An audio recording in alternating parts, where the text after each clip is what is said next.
FIFA বিশ্বকাপ draw পট ওয়ানের পালা ততক্ষণে শেষ। জানা হয়ে গেছে ব্রাজিল এবার আছে সি গ্রুপে।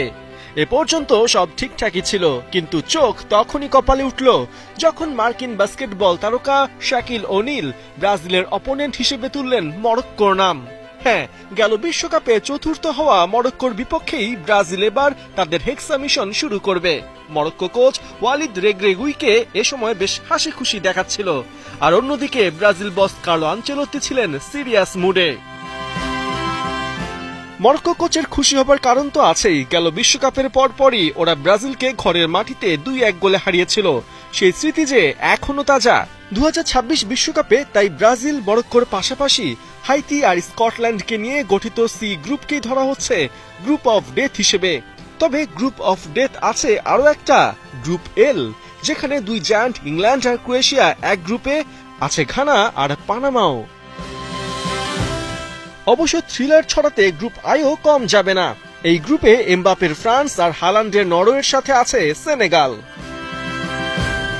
তবে কথা হলো ডিফেন্ডিং চ্যাম্পিয়ন আর্জেন্টিনা, তাদের খবর কি? আর্জেন্টিন ফ্যানদের চিন্তার কারণ নেই, অনেকটা সহজ গ্রুপই পেয়েছে তারা। মেসিদের প্রতিপক্ষ যেখানে আলজেরিয়া, অস্ট্রিয়া আর জর্ডান।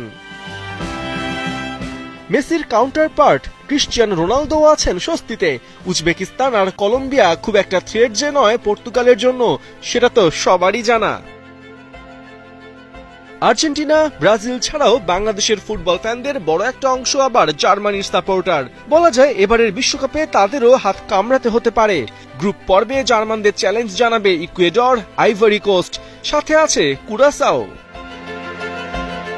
এদিকে সৌদি আরবকে যদি জায়ান্ট কিলার হিসেবে ধরা হয়, তবে স্পেন কিন্তু বিপদে পড়তে পারে। কেননা এইচ গ্রুপে শুধু সৌদি নয়, লামিন ইয়ামালদের সামলাতে হবে উরুগুয়ে আর কেপ ভার্দের মতো দলকে।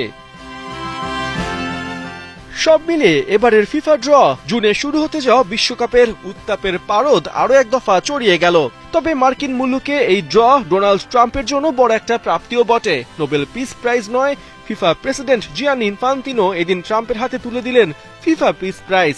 ট্রাম্প তো বটে, বিভিন্ন দেশ থেকে আসা ফিফা ডেলিগেটরা গোটা আয়োজন উপভোগ করেছেন দারুণভাবে। পার্থ বণিক, ৭১।